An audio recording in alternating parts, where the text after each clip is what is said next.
O programa CCBB Educativo é desenvolvido pelo JACA, Centro de Arte e Tecnologia, no Centro Cultural Banco do Brasil, em Belo Horizonte, Brasília, Rio de Janeiro e São Paulo.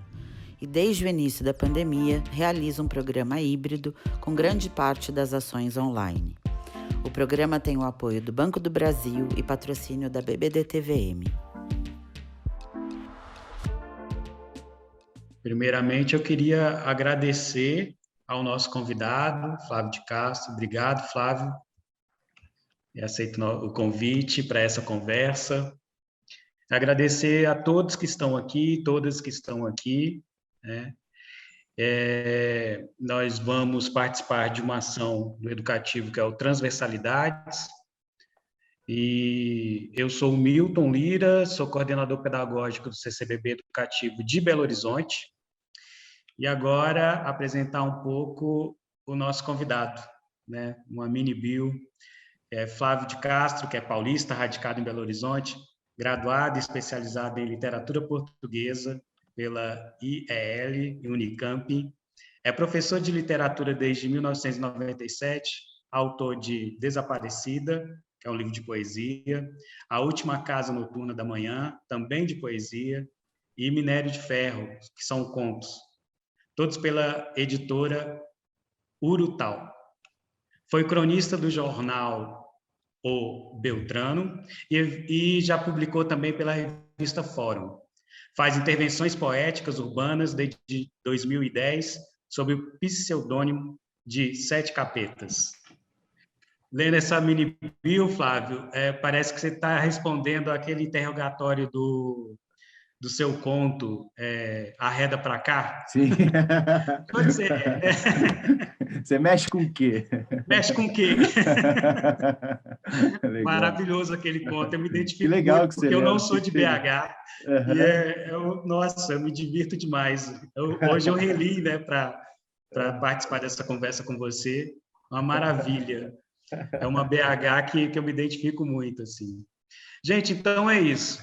Passo a palavra agora para a Flávia. Desejo a todos, né, uma boa conversa, uma boa noite. E fiquem aqui à vontade para participar pelo chat, que eu vou fazer esse apanhado, tá bom? Flávia, é com você. Obrigado mais uma vez pela presença. Isso, eu que agradeço. Gente, boa noite a todo mundo que está aí. Quero agradecer a todo mundo, em especial ao Daniel Gomes, que está em Setúbal. Está fazendo a gentileza aí, não sei como é que é o fuso horário, mas é uma honra para mim poder falar de um autor português, para um leitor português, que foi o Daniel, que, inclusive, que acabou me falando sobre o Luiz Pacheco, que eu vou falar dele hoje. Bom, como é que começa essa história, né? Por que eu escolhi esses três autores? Eu estudei literatura portuguesa e eu estudava literatura clássica, eu estudava Padre Vieira. Mas eu me recordo dos tempos de escola, dessas edições deliciosas, né, que fazem para a gente pegar o gosto pela leitura, edições fininhas, essas edições mesmo para gostar de ler, essas edições de introdução à crônica, né? E eu lembro de ter lido João Antônio. Esse cara é legal, esse cara é bacana, esse cara é... Eu gostava de ler ele na escola e simplesmente me esqueci. Tinha umas lendas na Unicamp, que ele foi para lá fazer um congresso, sobre ele, inclusive, que ele acabou ficando uma semana dormindo na moradia dos estudantes, assim, que ele quebrou totalmente o protocolo do escritor, assim, e foi mais um lá. Então, eu sempre tinha essa mística em torno dele, sempre fui. Até que realmente eu me deparei com o texto dele para valer, numa época da minha vida que eu ia muito para São Paulo. Eu estava entre Campinas e São Paulo. Então, eu sempre chegava em São Paulo, na avenida, descia no metrô da Paulista, e tinha umas pontas de estoque de livros. Não sei, hoje tem algo mais ou menos parecido com isso nas rodoviárias, né? São livrarias que têm livros a 5, 10 e 15 reais, né? E tinha uma pilha enorme dessa maravilhosa edição aqui, do Clube do Livro, do João Antônio. A capa aqui é o Lima Duarte, interpretando o Malandro Malagueta, no filme O Jogo da Vida, em 2003. Eu devo ter comprado, acredito que uns 10 exemplares desse. Eu presenteei todos os meus amigos mais próximos e custava 5 reais cada edição. E aí, a partir daí, de ler e reler, eu comecei a estudar bastante o João Antônio. Eu acredito que eu já tenha lido tudo dele, a não ser a parte da obra dele que está lá na Unesp de Araraquara, que é o maior acervo Assis, perdão, o maior acervo de João Antônio do Brasil. E quando eu entrei no mestrado, eu descobri que tinha um sujeito do Rio de Janeiro, Hugo Beluco, inclusive ele escreveu o prefácio do meu livro, que estava na Unicamp fazendo mestrado sobre João Antônio. E o meu mestrado era sobre barroco. Aí, quando eu soube que tinha um sujeito estudando João Antônio, que era do Rio, eu falei, opa, tudo bem? Você que estuda João Antônio? Mora na minha casa. Não precisa gastar com hotel, nada, você só me empresta os seus textos aí. Então, eu meio que dei uma sugada, dei uma parasitada ainda no mestrado do Hugo, e foi minha formação alternativa sobre João Antônio. E o João Antônio, eu acho complicado, né? Como diz o Roberto Didio, o compositor, essa loja não trabalha com favoritos, né? Mas eu acho o João Antônio o escritor, pelo menos assim, o que mais é importante na minha vida, de leitor, de escritor e, sobretudo, de professor, no sentido de ver uma relação da literatura rente ao chão, né? A literatura que o João Antônio chama de corpo a corpo com a vida. É uma literatura que olha para o Brasil e que se encontra com esse Brasil. Então, um poder assim revelador, transformador da literatura que o João Antônio me mostrou.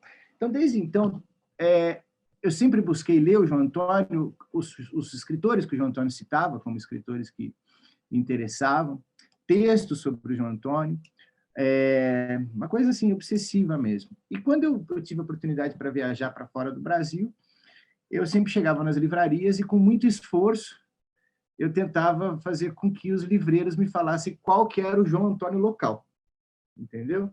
E fiz belíssimas descobertas com isso, né? Conheci o grande Henrique Sims, que é o João Antônio argentino, mas isso vai ficar para uma outra conversa. E em Portugal eu descobri o Luís Pacheco, né? E que seria o equivalente, não se compara, essa questão é complicada, mas sempre esse interesse de ver qual que era o escritor que andava pelas ruas, que lidava diretamente com o povo e fazia essa literatura de corpo a corpo com a vida, essa literatura, digamos assim, rente ao chão, né? Essa literatura que a gente vai chamar aqui de marginal. O conceito de marginal, a gente já pode discutir, mas ele vai ficar chato, vai ficar acadêmico, segundo não sei quem, marginal é isso, e definitivamente eu acho que eu não quero ir por essa área, não. Até porque eu estou longe da academia desde 2005 e tá bom assim, né? Então, acho que é importante também fazer a crítica literária para o leitor, e não para o estudioso, né? Sem ficar, enfim, um embasamento teórico, que eu também não tenho mais esse embasamento. Realmente eu quero fazer essa questão de eu ser professor de ensino médio, né? E meu tesão é trabalhar com quem não tem esse aparato teórico, criar a primeira leitura, né? É fazer a pessoa ter vontade de ler. Acho que é nessa área que eu gosto de jogar, né? Nessa posição. Então, para a gente ter uma ideia, então, da ideia do marginal, rigor, assim, o que é o marginal? É o que está fora do cânone literário, é aquele que não segue o modelo, né? E que também é marginal no sentido do circuito, até da divulgação das obras, da produção das obras. São pequenas livrarias, são edições alternativas, não são resenhados pelos grandes críticos, não são estudados, né? Estão fora das tendências e de grupos majoritários, né, de poder dentro da literatura. Porque existe, sempre existiu, Lima Barreto denunciou muito isso, um certo cartel, né, uma curriola, como diz o João Antônio, que é um sujeito que escreve a orelha do outro e o outro escreve o prefácio do outro, e aí viram os senhores da literatura, né? Um grupo seleto, geralmente de homens brancos, né, que detém a literatura nesse país. Então, quando a gente pensa em literatura marginal, por exemplo, é inevitável não falar do Ferrez, né, do extraordinário Ferrez, que é um escritor do Capão Redondo, que escreveu Capão Pecado na década de 90, e dessa perspectiva da favela, da quebrada, né, de uma literatura que não tinha a ver com a academia, né, com o pedantismo teórico e com os best-sellers, enfim. Várias formas de se categorizar o marginal. Mas, assim, o Luís Pacheco, o português que a gente vai ver, ele é tão marginal que ele vai definir o marginal assim. Marginal é o que escreve mal, tá? É o que não sabe escrever. É sensacional. Porque não é marginal quem quer. Precisamos não confundir a maldição com a excentricidade gratuita, inócua, seja ela propositada ou casual. Não é pela barbicha. do traje exótico, os costumes curiosos que se chega à marginalidade. Então, para ele, marginal é quem escreve mal, é que ele escreve como quer que seja parecido com o que se escreve. Marginal é o escritor dominical, é aquele que escreve aos domingos, sacanagem isso, né? E, sobretudo, o que ele chama de vendilhão, sobretudo os jornalistas e publicitários. Essa definição é maravilhosa. Então, marginal, maldito, é o cara que escreve mal, é o cara que não vive da literatura, é o cara que se vende. Então, é bacana ver uma definição marginal do conceito de marginal. Mas eu prefiro voltar para o João Antônio. Marginal é o que está rente ao chão, é o que faz o corpo a corpo com a vida. Então, eu planejei falar dos três, tá? Eu vou, para não cansar muito, porque acho que é complicado a gente, né, ouvir muito texto, então são textos curtos, eu pretendo ler 3 textos de cada um. Vamos olhar para a cara deles, para a gente conhecer aí quem são esses 3 autores que a gente vai examinar hoje. Então, vamos lá. Deixa eu compartilhar aqui.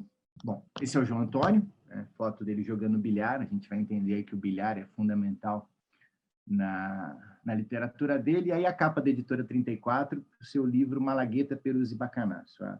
Minha apresentação hoje vai ficar em torno desse livro. O João Antônio, que ele é um escritor entre 2 capitais, né? Ele é um escritor do subúrbio paulistano, na verdade, do subúrbio de Osasco, Presidente Altino, e que vai passar a metade da sua vida no centro de Copacabana, na Praça Cerzedelo Correia, que ele chamava Praça dos Paraíbas. E essa vida dele entre 2 capitais brasileiras, ela é definitiva na literatura dele, que é uma literatura que recende essas 2 cidades.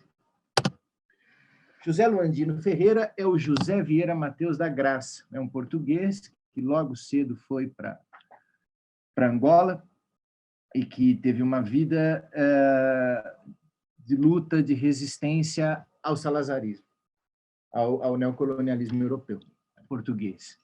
E chegou a ser preso, né? Ele passou por 2 prisões, 2 temporadas na prisão, e numa delas ele ficou 14 anos preso. Luanda teria sido escrito na cadeia, na sua segunda prisão, e o livro só foi publicado graças à sua esposa, Linda, o nome dela, que ela saía com os textos escritos na roupa, escondido, a cada visita que ela fazia para ele. Esse é o único autor vivo aí da nossa tríade. José Luandino Vieira, um português radicado em Angola, Luanda, e que, depois de muitos problemas, né, com o salazarismo, com o PIDE, né, que é a Polícia Internacional de Defesa do Estado, ele foi agraciado com o Prêmio Camões, que é a maior distinção da literatura portuguesa, e ele recusou esse prêmio. Ele recusou esse prêmio alegando motivos pessoais. Isso é formidável, né? Essa recusa, o sentido político, simbólico que ela tem. E, finalmente, Luiz José Gomes Machado Guerreiro Luiz Pacheco, Lisboa, 25, Montijo, 2008, um sujeito que atravessou o século XX, embora acho que a partir lá da década de 90, final de 80 para 90, ele já se entregou, ele passou o fim da sua vida em asilos, né? Solitário, ele mesmo disse que ele se transforma num fantasma. O Luiz Pacheco, ele foi escritor, ele foi tradutor, ele foi editor e foi um grande polemista. Ele é muito relevante em Portugal, ele estudou com o antigo presidente português, como que é o nome dele? Mário Soares, se eu não me engano, foram colegas de faculdade. Ele foi amigo do José Saramago por cerca de 40 anos, ele foi editor do Herberto Helder e do Mário Cesarini, que é o grande poeta surrealista português. É um sujeito que está intimamente ligado com a vida literária portuguesa do século XX. Luiz Pacheco não foi publicado no Brasil. Tá? Essa é uma lacuna aí que a gente tem, porém, não foi publicado em Portugal também. A obra dele esgotou e os seus 8 filhos dizem que, por inércia, ainda não se movimentaram para publicar a obra dele. Então, vamos conhecer aí esse que é mais desconhecido, o Luandino Ferreira. Ele já teve bastante circulação no Brasil, tanto que ele é publicado pela Companhia das Letras, né? E quando se começou essa questão da lusofonia, que é a Comunidade dos Países Falantes da Língua Portuguesa, e para quem quiser saber isso, fica aí a dica do belíssimo documentário Língua, Vidas em Português. É um documentário que ele é filmado em Angola, ele é filmado em Moçambique, Goa, Portugal e Brasil. Então pega o Mia Couto, em Moçambique, e o Saramago, em Portugal, o João Ubaldo Ribeiro, e pega falantes da língua portuguesa da rua. É um documentário belíssimo. Eu acho que o Prêmio Nobel do Saramago ele impulsionou essa questão da lusofonia, esse intercâmbio, né, de autores do mesmo idioma, e é sensacional a sensação de você ler um angolano, de você ler um moçambicano, e você está lendo uma língua estrangeira que você domina, porque é uma língua estrangeira, são várias línguas em português. Né? É uma sensação muito especial, né? Tanto ler o português europeu quanto ler o português africano. E imagina eles lendo a gente, né? Como é que um outro falante do português lê Guimarães Rosa, né? lê Graciliano Ramos, né? Realmente essa troca ela é muito enriquecedora para todo mundo. Olha que legal, o Milton já colocou aí o link desse documentário. Quem não assistiu, não deixa de assistir. A forma de apresentar é belíssima, ele acaba puxando a sardinha um pouco para o nosso lado, né? Quando ele fala que toda noite, não sei quantas mil pessoas sonham em português, né? E aí ele vai mostrar que mais que metade delas estão no Brasil. Esse patrimônio, essa herança, né? Já dizia o poeta, minha pátria é a língua portuguesa. Acho que eu, como professor de literatura do ensino médio, meu grande desafio é mostrar para o menino que ele tem um patrimônio muito grande, né? Ele tem uma herança muito grande, que é uma honra, é uma sorte imensa, né? Falar o mesmo idioma do Camões, o mesmo idioma do Landino Ferreira, do Agualusa, do Lima Barreto, do Gregório de Matos, da Hilda Hilst, do Luiz Pacheco, da ucraniana Clarice Lispector e tantos outros, né? Se a gente for falar aí também de Nelson Cavaquinho, de Caetano Veloso, enfim. É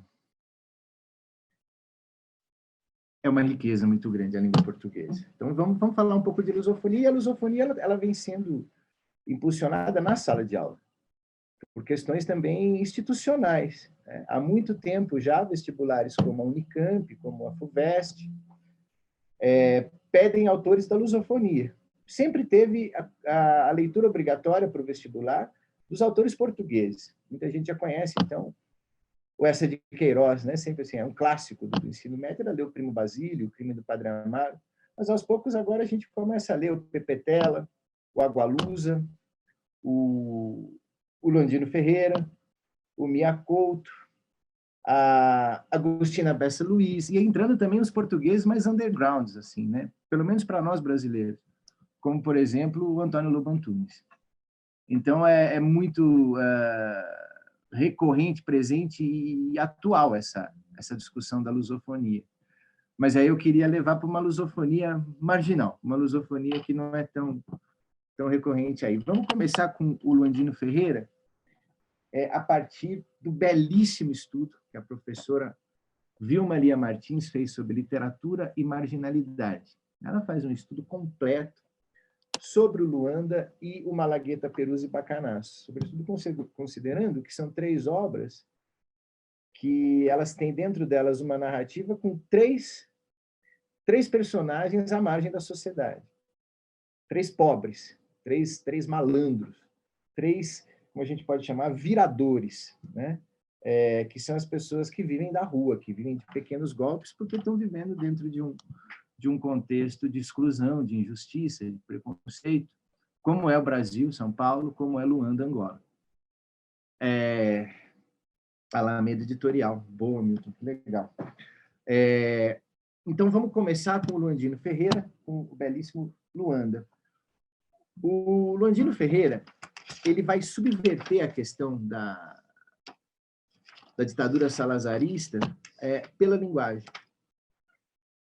Escrever em português na norma culta seria uma subserviência ao colonizador. Então, ele vai recriar a linguagem ao colocar elementos da oralidade. Então, ele usa o português com o quimbundo. Então, a obra dele ela vem, inclusive, acrescida de um glossário de expressões aí em quimbundo. Né? E a gente vai, à medida que a gente vai lendo, a gente vai acabando se acostumando com as palavras e acrescentando elas aos nossos vocabulários. Né? Então, o MUSEC, que é a favela, né? Cipaio, que é o policial, são as palavras-chave na literatura marginal. Né? Quanto antes você aprender como se fala polícia, é bom, né? Dentro da literatura marginal. Quanto antes você aprende a falar quebrada, você aprende a falar bairro, favela, fica mais fácil.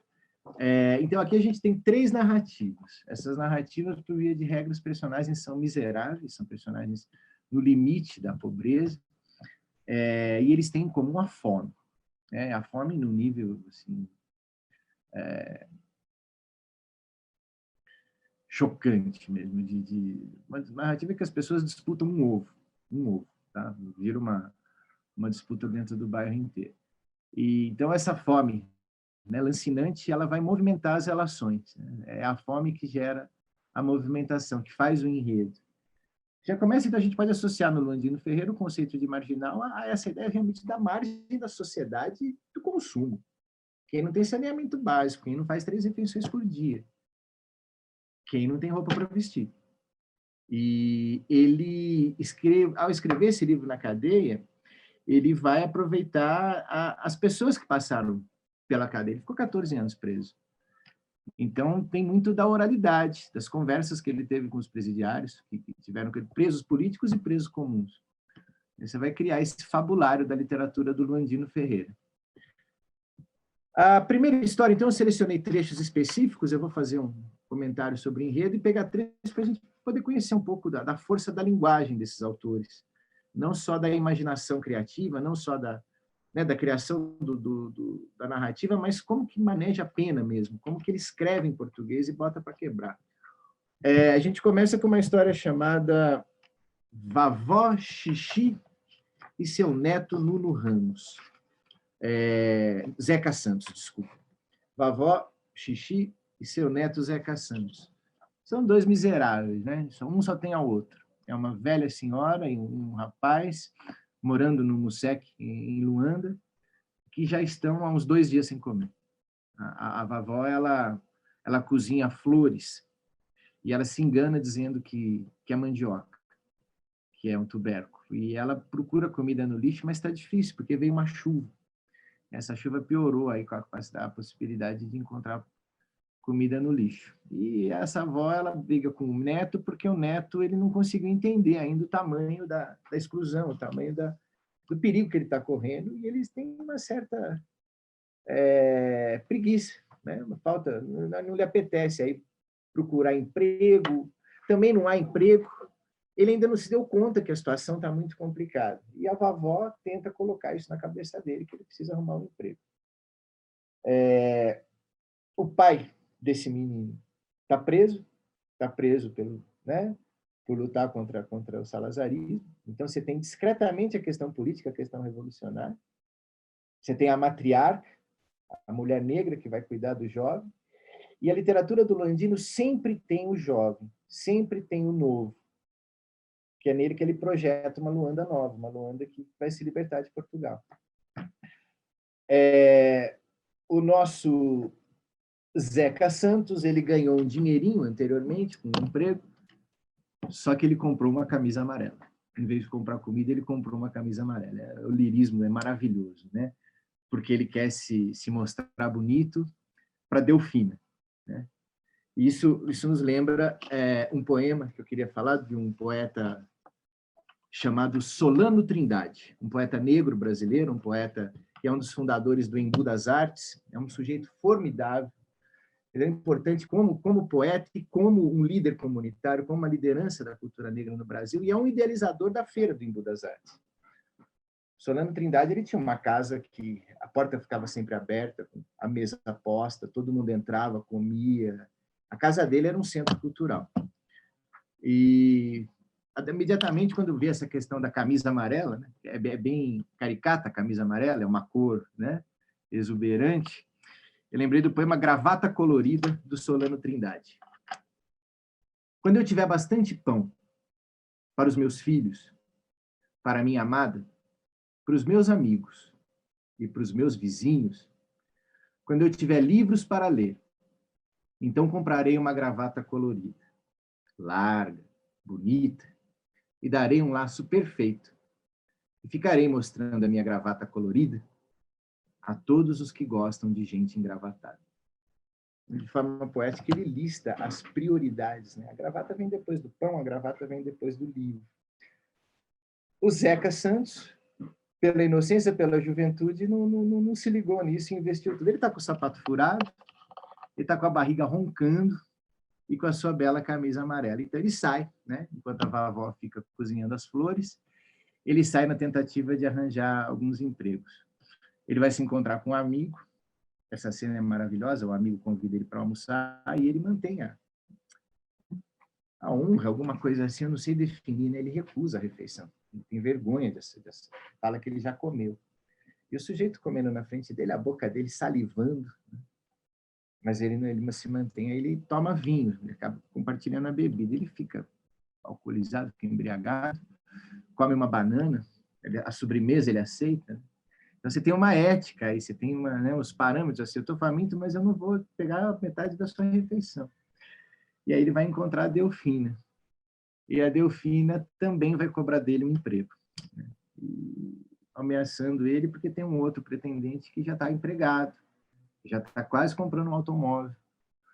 Então, aquilo é desesperador. Ele está com a barriga roncando, a avó dele pedindo para que ele procure emprego. Os empregos são brutais, né? Os empregos de receber por hora, e emprego sazonal, trabalho braçal, brutal, né? E não tem outra saída, né? O emprego que ele vai buscar, ele não consegue por conta do pai dele estar um preso político, e aí na embriaguez ele acaba avançando sobre a moça e entre beijos e abraços, ele acaba tentando acariciá-la nos seios. E ela fica muito brava, ela fica, né? Não aceita que ele faça isso antes de ele arrumar um emprego. E ela xinga ele, ela, enfim, fica refratária às investidas dele, e ele volta para casa para encontrar com a vovó. A vovó está na escuridão da casa, a chuva. O Landino compõe aí um cenário muito lúgubre, né? Então, vamos lá. Dentro dessa consciência de que não há futuro, assim como no João Antônio, Malagueta vai fazer isso, no futuro do pretérito, o personagem ele cria um mundo de possibilidades. Aí a literatura atinge um lirismo, né? Que é a capacidade de ter esperança, a capacidade de sonhar, a capacidade de inventar o futuro. Por causa disso, nesse dia, tinha decidido. Ou era dos copos do vinho no almoço, e mais outro com o maneco, depois que falaram no Sebastião. Ou era ainda, cada vez, essa promessa de trabalho que arranjara. A verdade agora estava a ver tudo com mais confiança. Satisfeito quase. Sem querer mesmo, o pensamento do dinheiro para mandar consertar sapatos. Muitas vezes umas calças novas. Juntava-se com a figura de Delfina. Com seu riso e seu falar. Seu encostar pequeno e bom, na hora dos tangos e na farra. Então, ele já planeja o que fazer com o salário do emprego que ele ainda não tem. É muito bonito, né? E obviamente que não tem segundo ato, né? Não tem final feliz. Mas, por acaso, o final, não que ele seja infeliz, o final é espirituoso, né? Porque a vovó, como a detentora da sabedoria, como a matriarca, ela resolve essa situação de uma forma inesperada, que realmente assim o leitor jamais imaginava isso. Quando ele chega, o que você vai imaginar? Você tem a avó, que ela vai dar um jeito e vai cuidar do neto, né? E ele chega com o sapato furado, faminto, depois de ter tomado fora do patrão, fora da Delfina, e a vovó, ela convida ele para comer o peixe de ontem, né? A sobra do peixe. E ela arrumou comida, finalmente, né? Olha só, Zeca, o menino gosta do peixe de ontem? Espantado, nem pensou mais nada, respondeu o guloso. Ai, vovó, está onde, então? Diz já, vovó. Vovó, sabe que eu gosto, peixe de ontem. A língua molhada fez festa nos beiços secos. Lembrou as postas de peixe assado, gordo como ele gostava, garopa, o galo, tanto faz. No fundo da panela com o molho dele, cebola, tomate, gindungo e tudo quanto, como vovó sabia cozinhar bem, para lhe deixar dormir tapado. Só no outro dia, peixe de ontem é que se comia. Os olhos de Zeca correram toda a cubata escura. Cubata é o barraco, né? Mas não descobriu. Só vovó estava acocorada pelas panelas, latas e quindas vazias. Ai, vovó, diz então, a lombriga na barriga está me chatear outra vez? Ai, vovó, está onde então o peixe de ontem? De pé na frente do neto, as mãos na cintura magra, vovó não podia guardar o riso, a piada. De dedo esticado, as palavras que estavam guardadas na cabeça saíram. Senta, menino. Se gosta de peixe de ontem, deixa dinheiro hoje para encontrar amanhã. Então, ela prega uma peça no menino ainda. Quer dizer, você não vai comer peixe de ontem se você não vier com dinheiro hoje. E com humor, né? Com a piada, com o xiste, né? E aí ela acaba acalentando o neto, que desaba a chorar.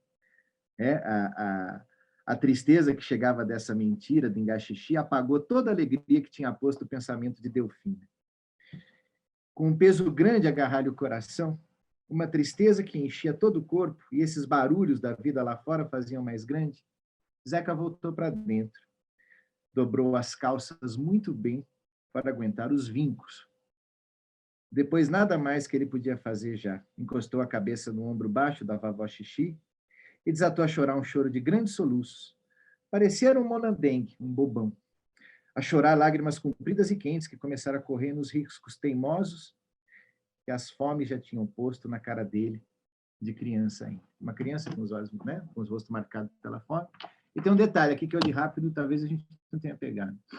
Ele dobra as calças com cuidado para não estragar o vinco antes de deitar no colo da vovó.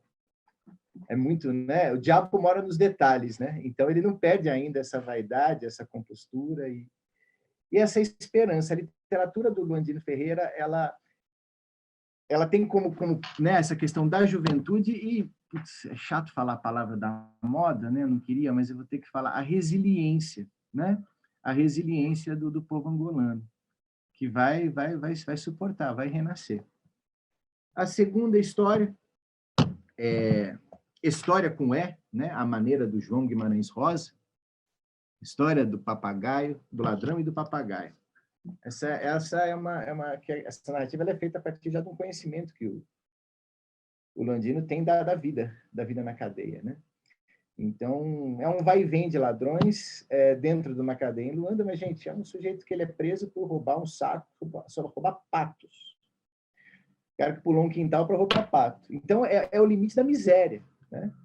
Na primeira narrativa, os personagens passam a narrativa toda sem comer. Nessa segunda narrativa, o personagem vai preso porque ele estava roubando aves no quintal para poder comer. E aí se forma uma improvável quadrilha de ladrões de pato na cadeia. Então, estão dois lá e estão esperando por um terceiro, que teria sido o delator. Né? Então, a gente tem aí o Lomelino dos Reis, o dos Reis, que é o ladrão dos patos, o João Miguel, que trabalhou na Via Rápida, trabalhou na ferrovia e, num acidente de trabalho, acabou matando um amigo. Morreu atropelado. Então, ele vive com uma culpa muito grande e ele vive anestesiado de diamba, né? De maconha. E ele não quer um terceiro membro na quadrilha. E aí entra o Garrido Cantuta. O Garrido Cantuta, ele é um jovem manco, cláudico. Ele tem um problema, ele teve poliomielite, a miséria, falta é tudo, né? Então, não tratou na infância, não teve nenhum amparo, ele tem uma perna menor do que a outra. Então, todo mundo acha que ele foi o que delatou o grupo dos ladrões de patos. Só que aí a gente vai descobrir uma história paralela do Garrido Cantuta, que o Garrido Cantuta é apaixonado pela Inácia. E a Inácia tem um papagaio chamado Jacó. O papagaio é uma desgraça, o papagaio é cheio de piolho, o papagaio não tem nenhum puleiro. O papagaio ele vive no mandioqueiro. E esse papagaio fica falando, cantuta sunga o pé, que é cantuta arrasta o pé. Até o papagaio faz bullying com ele. E ele se sente preterido na quadrilha, porque ele ficaria de vigia enquanto os dois roubam os patos, né? Só que aí a gente vai descobrir que o João Miguel, do Via Rápida, não quer. Ele não quer um meio homem perto dele. Por conta da sua perna. Isso dói, né? Ouvir uma coisa dessa. E ele vai tomando essas, né? Ele é rejeitado pelo Via Rápida, ele é rejeitado pela Inácia,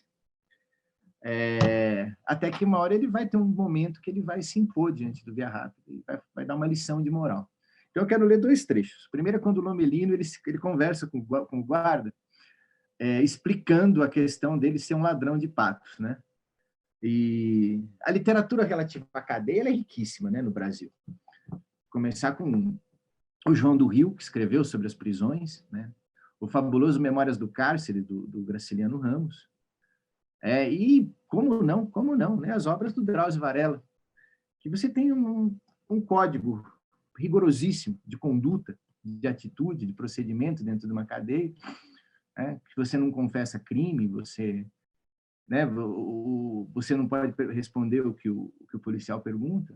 Tem até um relato de um preso que falou: olha, doutor, encontraram um corpo, tá, na minha casa e um revólver na minha mão e atribuíram o crime à minha pessoa. Então, são esses malabarismos da linguagem, né?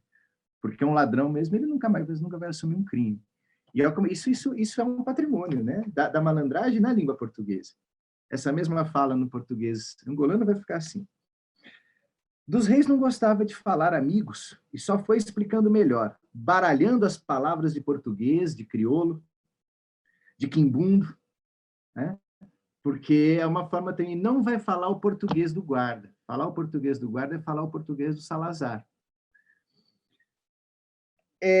Ele sozinho é que tinha entrado lá, agarrado os bichos para o saco e tudo. Por quê? Ora, essa mulher, os 2 filhos, sou chefe. Mesmo que os meninos já trabalham, a mulher lava, não chega, né? Precisa arredondar o orçamento. Arredondar o orçamento, seu sacana, com a criação dos outros? Ô, seu chefe, criação minha eu não tenho. É muito legal, né? Eu não tenho minha criação, então eu tenho que ser... É uma questão de arredondar os orçamentos. Não que eu sou ladrão, eu preciso disso. E aí tem um momento que o Garrido vai fazer uma análise, né, do Via Rápida, dizendo por que o Via Rápida não maltrata ele tanto, xinga ele tanto. Deixa eu só pegar primeiro que eu marquei.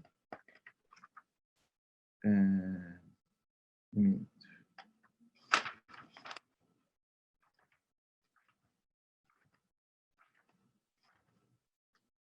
Aqui.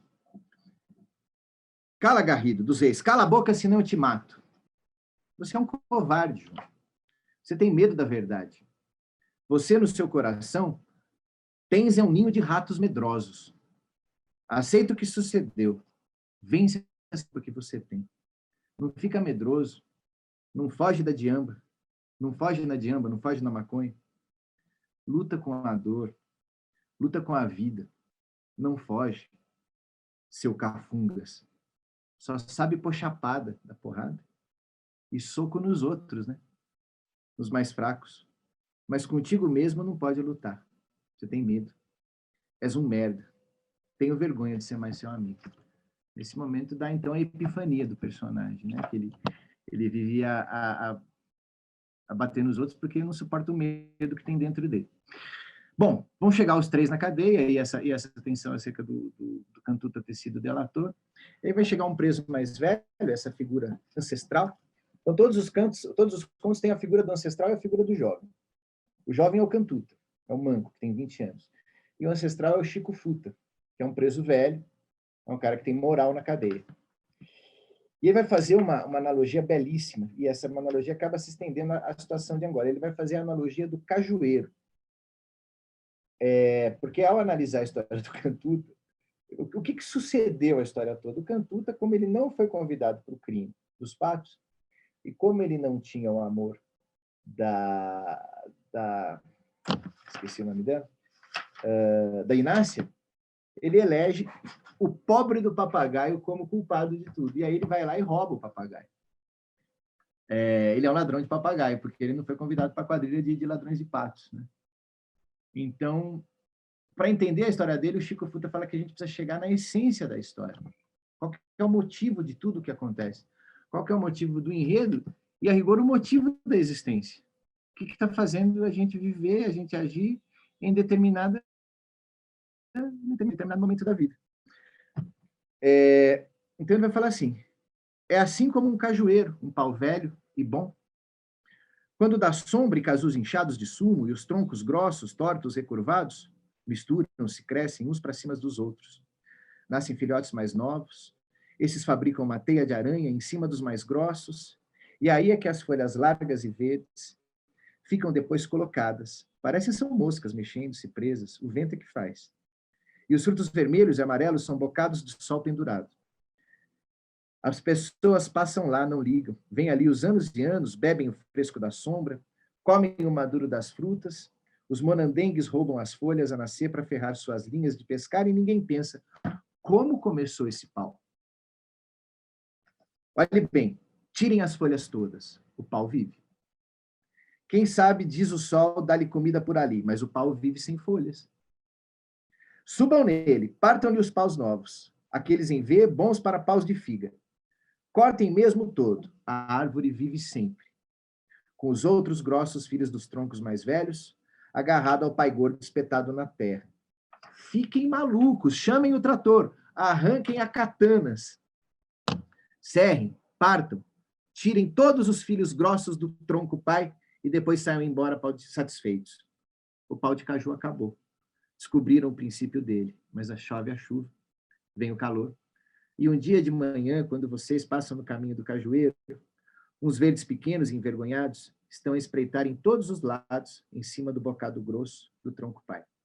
E se nessa hora, com a vossa raiva toda de não lhe encontrarem a princípio, vocês vêm, cortam, rasgam, derrubam, arrancam-lhe pela raiz, tiram todas as raízes, sacodem-lhe, destroem, secam, queimam-lhe mesmo, e vem tudo fugir para o ar, feitos muitos fumos. Preto, cinzento escuro, cinzento válido. Então ele faz a gradação total, né, da extinção da árvore. Não adianta ficar vaidoso com a mania que partir o fio da vida. Descobriram o princípio do cajueiro. Então, em vez de continuar descendo o caminho da raiz à procura do princípio, deixa o pensamento correr no fim, no fruto, que é outro princípio. E vão dar encontro aí com a castanha. Ela já rasgou a pele seca e escura. As metades verdes abrem como um feijão. E um pequeno pau está a nascer debaixo da terra com os beijos da chuva. O fio da vida não foi partido.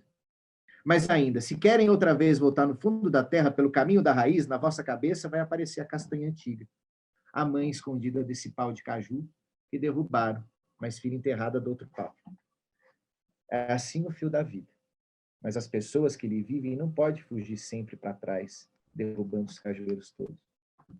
Já na frente, fazendo nascer mais paus de cajus, é preciso dizer um princípio que se escolhe. Costuma-se começar, para ser mais difícil, na raiz dos paus, na raiz das coisas, na raiz dos casos, na raiz das conversas. Então, ele faz essa belíssima imagem, porque ela basicamente ela diz, né? A gente tem que partir do passado, mas a gente tem que olhar além do futuro. Isso aí se aplica, no contexto, à capacidade de Luanda e de Angola resistir ao neocolonialismo. E aí eles vão falar, né, o papagaio que acabou levando a culpa de tudo, o coitado do papagaio. E, finalmente, quando ele chega na cadeia, essa tensão de que haveria, então, um acerto de conta entre essa quadrilha é inacreditável. Né? Esses três são três personagens. Aí a mulher do Lamelindo manda levar comida para os três. E aí junta-se o Chico Futa e os quatro vão comer juntos. Sabendo que é só mais uma prisão. E que eles vão voltar para a rua e vão ter pequenos golpes de novo. O que o Tiago está dizendo? Tenho a impressão de que nós, do lado de cá, buscamos mais a construção da lusofonia e o trânsito entre autores, mas em Portugal parece sentir algum setor uma defesa contra a influência linguística e brasileira. Vale a pena insistir nessa relação? Ou como melhorar esse namoro entre tapas e beijos? É uma pergunta para depois. Boa, Tiago. Uau. Perguntasse, hein? Mas, enfim, e eles terminam comendo, né? Como diz a Clarice Lispector, né? O pão é amor entre estranhos. E eles comem uma comida angolana, que é um feijão branco com tempero, e isso também é uma afronta ao policial que tem que sentir o cheiro da comida angolana, o policial que é branco, que é português. A literatura do Landino ela termina com essa ideia da resistência, da esperança. Agora eu vou tentar ser mais breve, porque eu acho que esse ficou um pouco cansativo, mas o terceiro é maravilhoso. O terceiro é uma história quase que uma fábula, né? E o Landino Ferreira ele é um lugar duplo. entre o contista e a figura do grié, que é o contador, que é uma figura tribal, figura da cultura angolana, que é o sujeito, que ele é o portador, como é que é a palavra aqui? Missosso, ou missosso, que é o conto, a história, a fábula oral. O Landino Ferreira, então, ele vai juntar essa ideia de uma literatura do século XX, uma literatura de lusofonia, afinal de contas ele é português, com o missosso. Então, ao final do conto, tem uma declaração para o leitor de veracidade. Minha história, se é bonita, se é feia, os que sabem ler que dizem. Mas juro, me contaram, e assim não admito, ninguém duvida do dos reis, que tem mulher, 2 filhos e rouba pato. Não lhe autorizo trabalho honrado. Do Garrido Cantuta, aleijado de paralisia, feito pouco até por papagaio. Inácia Domingas, pequena, saliente, que está a pensar, criado de branco é branco. Criado de branco é branco. Né? Ambica Mundulelê. De José, auxiliar, que não tem ordem de ser bom. João Via Rápida, fumador de diamba, para esquecer o que está sempre a lembrar. E de Jacó, contado papagaio do Museque. Só lhe ensinam asneiras e não tem puleiro nem nada. Isso é verdade. Mesmo que os casos nunca tenham passado. Então, tem o exercício literário, a escrita literária, a invenção, a imaginação poderosa e o resgate, a valorização da tradição oral. E da história como além da arte literária, mas a história como uma alegoria para a vida. E isso é da cultura africana. O contador de história, né? O contador de história que ele é um sábio da tribo. Ele é o...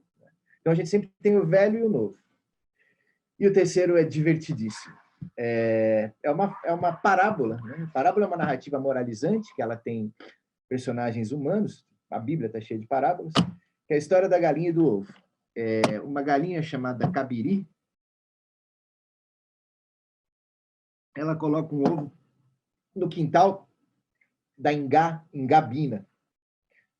Só que a galinha é da Engazefa.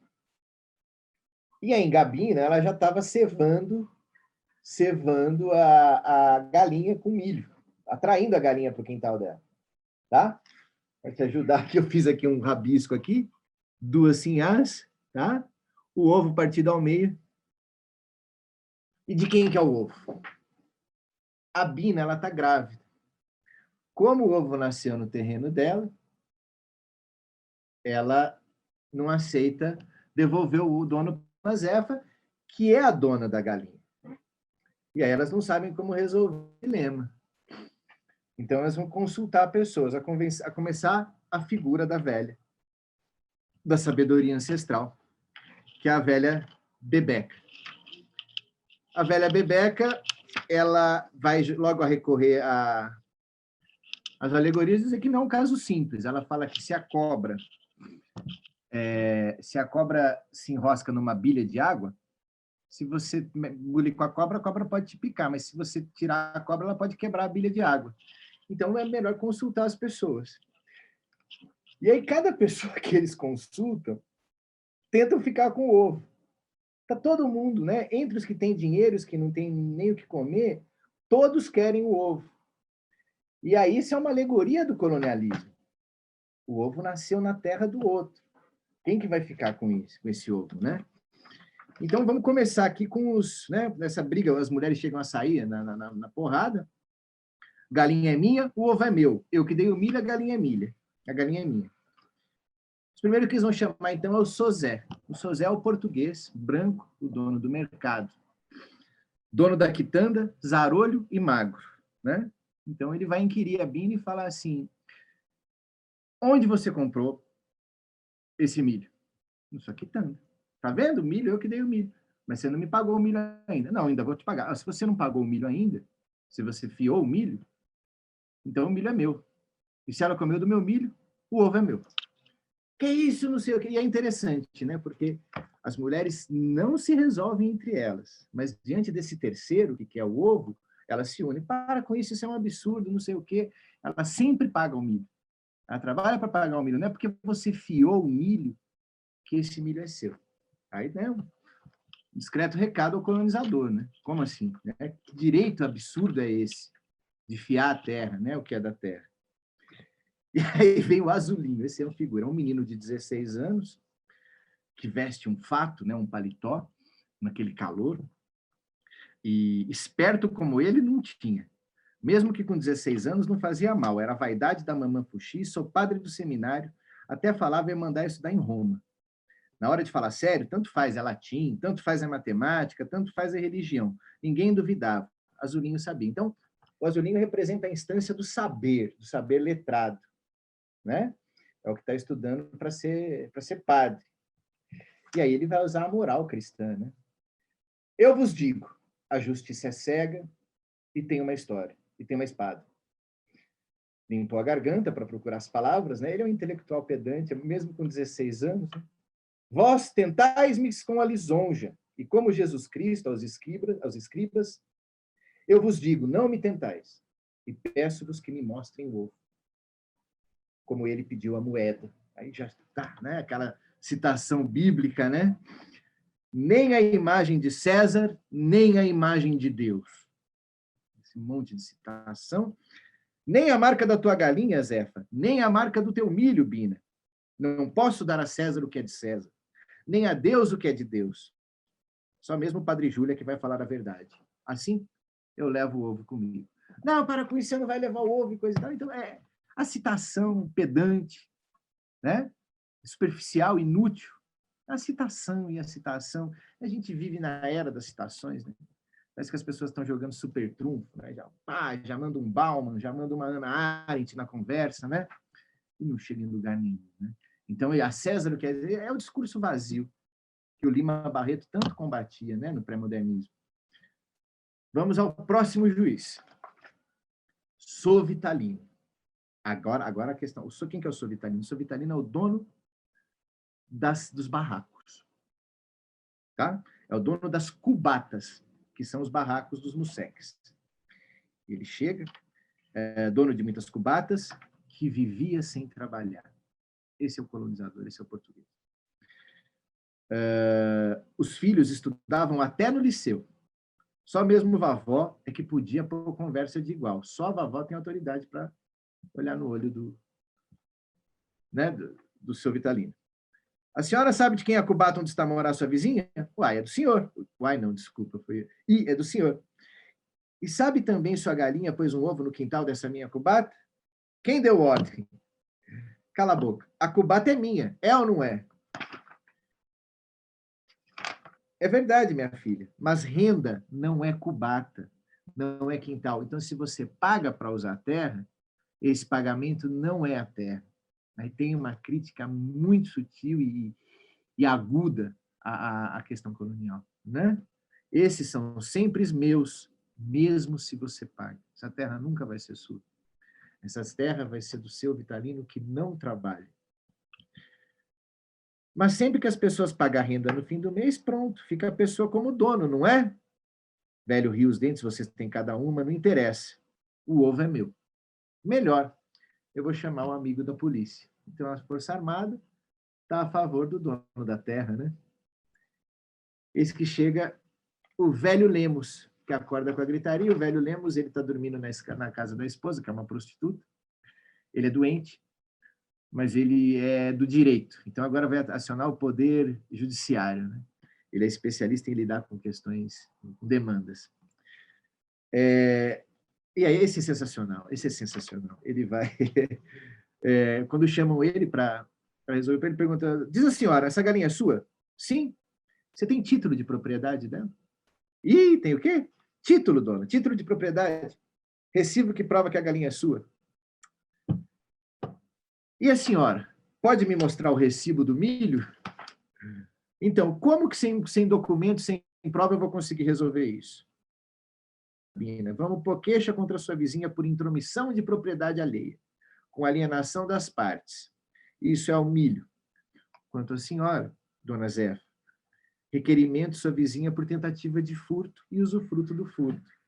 Eu preciso de 5 escudos de cada uma para protocolar o papel. E aí ele pede um pagamento de 5 para fazer a propriedade do milho, a propriedade da terra. Também vai ser enxotado, e aí as mulheres começam a brigar, E aí chega a polícia. A polícia já chega batendo nas costas. A polícia não quer conversar. E aí, nessa agressão da polícia, o sargento Cipaio, hoje eu fui pesquisar Cipaio, inclusive é uma palavra do hindu. Acho que no português de Goa também se falava Cipaio ao soldado. Ele fala que ele quer levar a galinha com ele para resolver essa questão. E aí elas falam, de jeito nenhum, você não vai fazer churrasco da nossa galinha. Né? Mas aí ele pega a galinha para levar, os soldados começam a girar os cacetetes brancos, e aí o filho da Engazé, ele vai dar um jeito, ele vai se esconder e ele começa a imitar um galo. A galinha ela é antropomorfizada o conto todo. E aí quando ele vai imitar o galo, a galinha fica toda oriçada, porque ele faz uma imitação perfeita do galo, ele faz uma... Todo mundo fala, é 5 da tarde o galo cantando? Mas aí a galinha ouve o som do galo, ela foge, ela vai arranhar o policial, e a galinha desaparece na escuridão do museque. E a polícia fica perplexa, agora não tem o que fazer sem galinha, e a polícia se retira. A dona da galinha está muito orgulhosa do filho que imitou o galo. Aí, nesse momento, ela é tomada. O orgulho do filho dela faz ela entender a condescendência de que a outra vizinha está grávida, a vizinha do milho. E aí elas olham para a vovó Bebeca e a vovó fala assim, posso? Ela fala, pode, claro. E aí termina com a Zefa, que é dona da galinha, dando para a Bina, que é dona do milho, o ovo.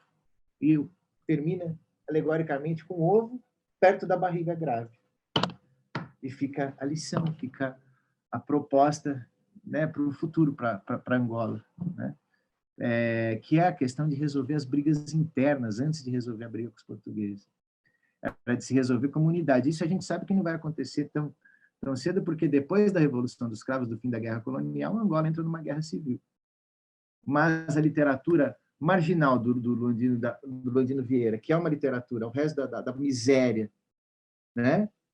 da indigência, basicamente, ela sempre termina com essa ideia de que há uma união, uma amizade, uma solidariedade, que é o que permite a resistência de Luanda e, consequentemente, dos angolanos.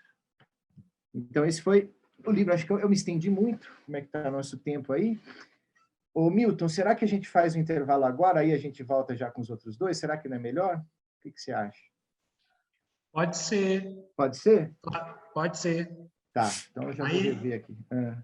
Tá. Aí, gente, esse intervalo a gente fecha em 5 minutos, né, para não se estender muito, né, é um tempo de beber uma água mesmo e a gente volta, tá, e continua a nossa conversa.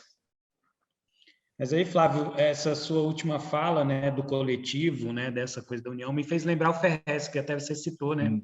O Ferrez, ele escreve um livro, Deus Foi Almoçar, que é um livro que não se passa dentro da favela, mas é um livro onde traz um personagem que é solitário, né, um funcionário público solitário, assim. E nos outros livros dele, onde esse cenário é na favela, assim, né, onde ele retrata mais de perto a miséria, aí ele traz também esse coletivo, né, onde parece que onde ele acentua a marginalidade, né, na escrita Sim. dele, ele ressalta o coletivo como algo, um alerta mesmo, né, gente, vamos abrir o olho porque é necessário isso, né. Um galo sozinho não tece amanhã, né? João Cabral de Melo Neto, exatamente. Conversei aqui com a Carol, minha companheira que ela está vendo, e acho que eu acabei me estendendo muito. Acho que é um cacuete aí de ficar dando aula dos livros do vestibular. Eu acho que não há necessidade, então, dos comentários do enredo, né? Focar mais nos textos. Então, acho que eu vou agora fazer uma outra forma, com o Luiz Pacheco, porque acho que ele é o ponto central aqui dessa apresentação, porque o Luiz Pacheco é o desconhecido. O Landino Vieira, como eu disse, ele é bastante já conhecido aqui, ele é uma representatividade da lusofonia, e o Luiz Pacheco, ele é o marginal mesmo, a gente sequer tem obras dele. Então, vamos a ele, tá? Até porque ele não é exatamente um narrador, então é apreciar mais o discurso e menos o enredo. O Luiz Pacheco, ele é definido como uma ave de rapina hipocondríaca. O crítico disse dele porque ele é o sujeito que ele olha, ele vai com as garras para cima da sua presa, mas quando ele chega perto da sua presa, ele fala: tá me doendo aqui, eu acho que eu vou infartar. Ele é um personagem fantástico, né? E difícil. Logo na juventude, ele foi preso por envolvimentos sexuais com outros jovens, outras jovens. Eles eram menores de idade. Isso foi visto como atentado ao pudor. Aí ele estudou na Faculdade de Letras, que ele abandonou, e ele estudou com o Mário Soares, que viria a ser presidente de Portugal. Arrumou um emprego iria fiscalizar os espetáculos, isso na época do salazarismo. Então ele acabava burlando a necessidade de se fazer censura, ele deixava o teatro acontecer. E aí ele se dedica mesmo a ser um homem de letras, totalmente um homem de letras. Ele fez uma mudança radical para isso, na medida em que ele abandona os empregos. Então, acho que o Luiz Pacheco ele teve 8 filhos com 3 mulheres. As 3 mulheres muito mais novas que ele, muito mais novas mesmo. E ele não conseguia cuidar desses filhos à medida que ele vivia da literatura, portanto, ele não tinha dinheiro. Então, ele acaba deixando os filhos com outros parentes, os filhos para adoção, e aí ele chegou numa situação de indigência mesmo. O Luiz Pacheco, então, ele viveu na rua e ele pedia esmola. Ele tem uma lembrança dos caracóis. Caracóis são caracóis que em Portugal se come. Nos bares as pessoas servem caracol para comer com limão e sal, mas você pode catar caracol no mato. Então ele vivia de caracol. Por isso que ele não come. Ele fala que ele não comia mais caracol porque ele passou meses comendo só caracol. E ainda assim, nessa situação de pedir esmola, de comer caracol, né, de viver com roupa usada, roupa rasgada e tal, e dormir em todo quanto é abrigo, né, ele bebia, tomava o sopão dos pobres, né? Ele fez uma editora, a editora Contraponto. Nessa editora ele publicou Marquês de Sade, nessa editora ele publicou Alberto Helder, ele publicou o poeta Mário Cesarim. Então, ele foi um dos grandes editores portugueses. E a própria obra dele, que ela foi publicada em folhetos, né? Muitas vezes em panfletos, que como não tem no Brasil, eu acabei imprimindo alguns. Essa aqui acho que não dá para ler, deixa eu tirar aqui. Comunidade, é um texto de 40 páginas. Isso aqui é maravilhoso, uma das coisas mais bonitas aí que eu li nos últimos tempos da língua portuguesa, impressionante. E também vou ler para vocês o Cachecol do Artista, que é um pedido de esmola que ele faz, que é muito elegante, e comentar um outro texto que é O Libertino Passeia por Braga. Tá? O que a gente tem dele no Brasil? Caríssimo, né? Isso aqui deve estar uns R$200 esse livro. Puta que os pariu. A biografia de Luiz Pacheco, João Pedro Jorge. Essa editora chama Tinta da China. Eu vi para a internet para comprar. Esse eu trouxe de Portugal, eu trouxe O Raio de Luar, que é um livro de crítica literária, e eu encontrei um livro só no Brasil, no Estante Virtual, só tem um livro dele, que é o Literatura Comestível, mas é crítica literária. Então não tem a literatura dele no Brasil. A literatura, você pode encontrar crítica, edições carérrimas e raras, né? E mesmo em Portugal. Então ele é um autor muito falado agora e pouco lido, porque não tem obra dele. O Daniel, que estava aqui com a gente até agora, ele acabou de sair, porque em Portugal o dia deve estar quase raiando, ele aguentou bravamente. Ele me deu acesso a um site que tem a literatura dele, então as leituras que eu fiz do Luiz Pacheco foi assim, foi imprimindo e lendo. Então vamos começar, é tão bonito, com o momento da mendicância, né? Eu acho que foi o Mário Cesarini que ele encontrou com o Luiz Pacheco na rua e o Luiz Pacheco falou: opa, tens aí uns 20 escudos para me emprestar, né? E ele, por acaso, tinha 20 escudos. Ele falou: claro, toma aqui, né? Vê se, né, se cuida, fique bem e tal. E aí ele fala que ele foi fazer as coisas dele, depois ele chegou numa praça e parou um carro, um táxi. Ele desceu do táxi o Luiz Pacheco e deu uma nota de R$20, de 20 escudos para o taxista e falou: ó, fica com o troco. Ele era um sujeito completamente assim, desapegado com a questão do dinheiro e tal, até que isso, em algum momento, afetava os filhos. E aí ele tomava um jeito, mas em relação a ele mesmo, ele se declarava um fantasma. Então, ele escreve, que ele mesmo publica, né, como editor da editora Contraponto, uma editora que foi genial, foi muito importante em Portugal. Ele foi crítico literário, um crítico cheio de inamizade, porque ele se propunha a passar por cima da amizade e falar aquilo que ele considerava que devia ser dito aos seus amigos. Inclusive, ele tem uma história com o Saramago, né, uma rusga com o Saramago, que foram amigos por 40 anos, praticamente com todos. E ele pegou o Fernando Namora, que escreveu um livro que, segundo ele, é um plágio do Virgílio Ferreira. O Luiz Pacheco se deu o trabalho de comprar todas as edições que tinham e cotejar todas as edições e escrever um livro chamado O Caso do Sonâmbulo Chupista.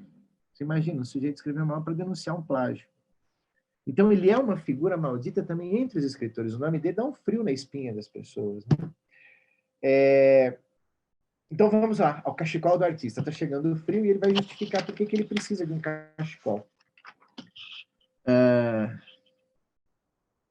Trabalhador infatigável em regime full-time, sem horário de serviço, sem férias, sem feriado, domingo, não recebendo hora extra extraordinária, porque nele todas as horas de criação são extraordinárias, e as outras, mesmo as do sono, acumulam e elaboram materiais para essa criação, experiência e conhecimento, saber do mundo e das coisas.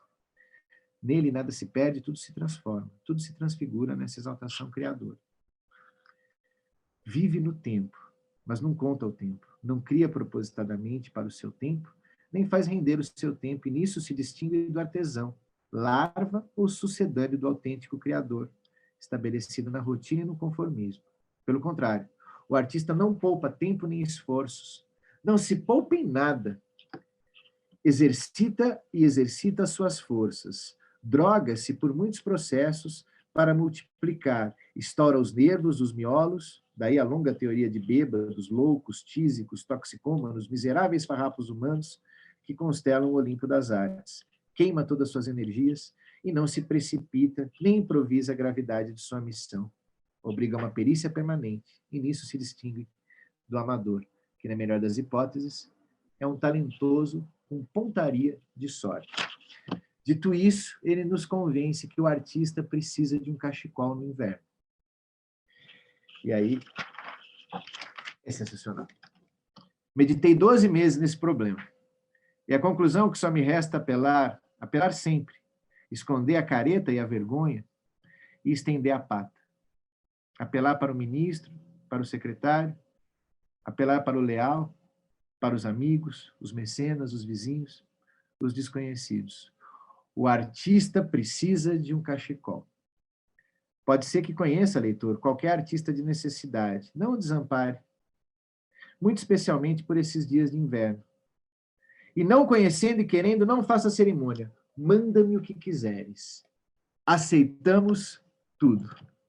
Dinheiro, cigarros, fatiota, roupa de cama, mercearias, bacalhau, grafado em letra maiúscula, brinquedo, livros, esferográficas, papel de máquina, vitamina, uma corneta, para eu tocar num dia que cacei.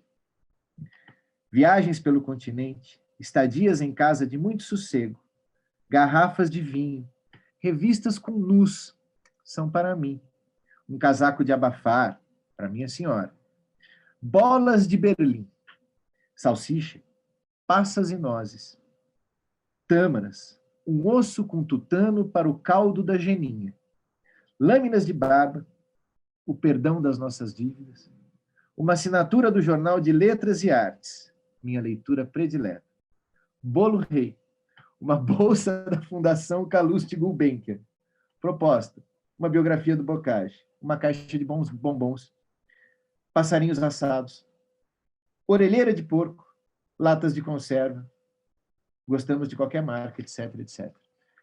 Duas coisas. A corneta é para tocar no dia que o Salazar cair. E os leitores se mobilizaram e deram tudo para ele, menos a tal das bolas de Berlim, que ninguém sabe o que é. É sensacional. Isso aí se realizou. O segundo texto que a gente vai fazer foi um panfleto que ele publicou, o Libertino Passeia por Braga. Braga é uma cidade que é a Roma portuguesa, é a cidade mais antiga de Portugal, é a cidade onde tem as catedrais, é a cidade que tem uma forte presença da religião, do norte.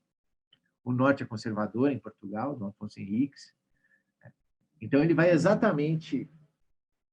Vocês me desculpem a licença, é como se ele fosse para Curitiba, no Brasil, alguma coisa assim, entendeu? Ele vai para uma cidade que concentra mesmo o conservadorismo.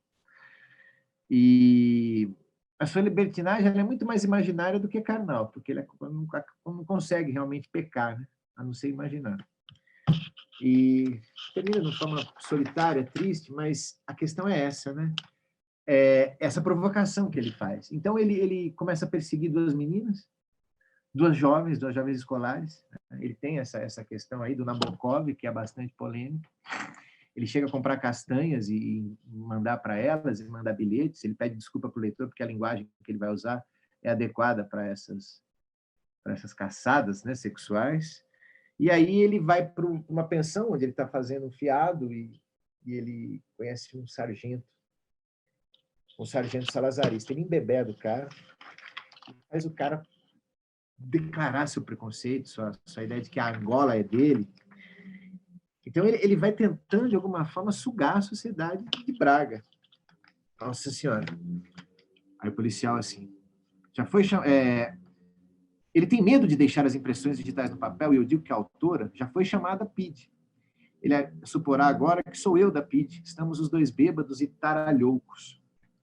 Acaba por jurar que pode morrer aqui, mas aquilo é nosso, e foi nosso, sim, que há uma razão para se defender, e que pensa de há de ter a sorte de matar ao menos um preto antes de o matarem a ele, e pira-se, clamando mortes e glórias.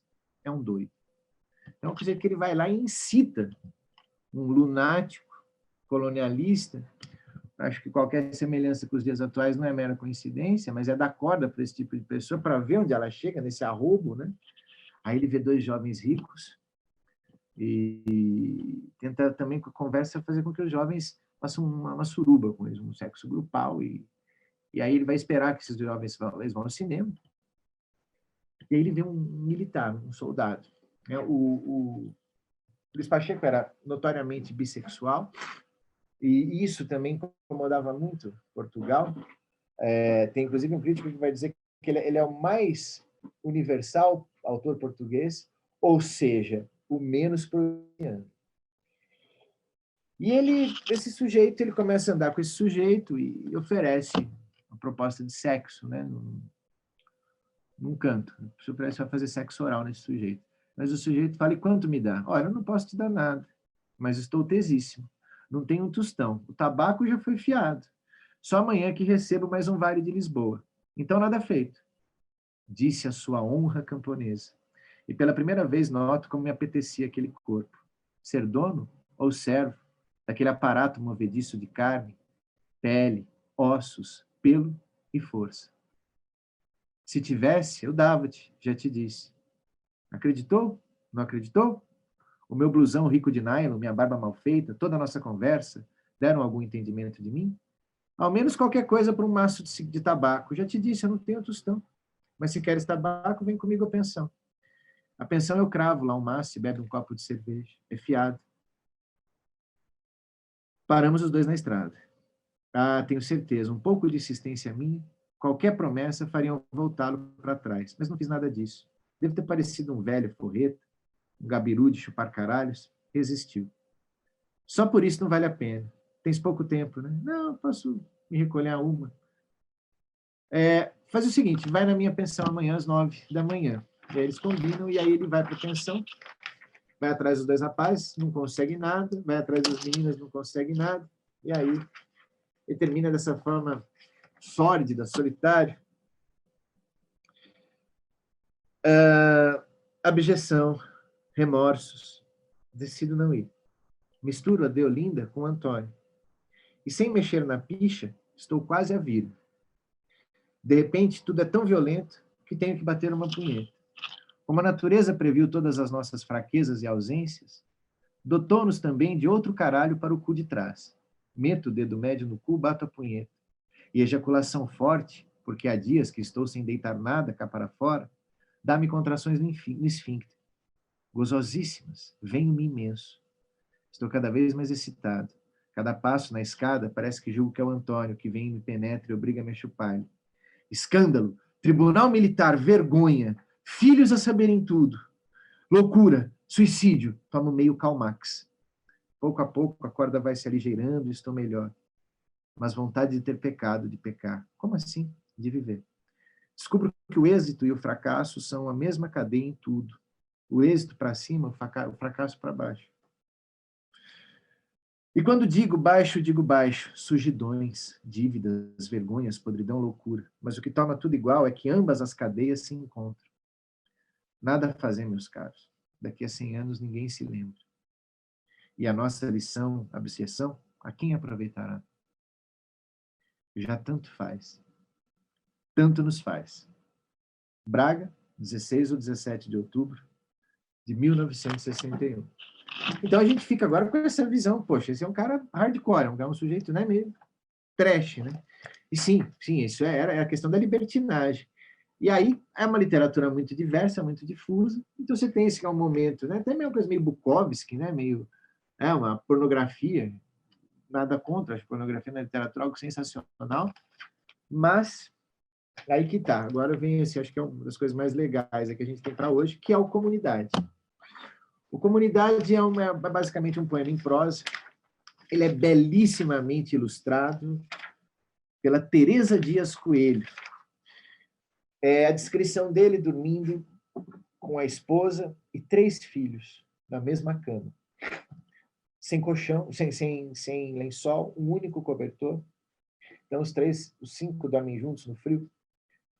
E ele vai fazer algumas analogias dessa família junta dormindo. A princípio é um polvo. Então, vamos lá. É um bicho poderoso. Uma massa animal tentacular e voraz, adormecida agora, lançando em redor as suas pernas e braços como um polvo.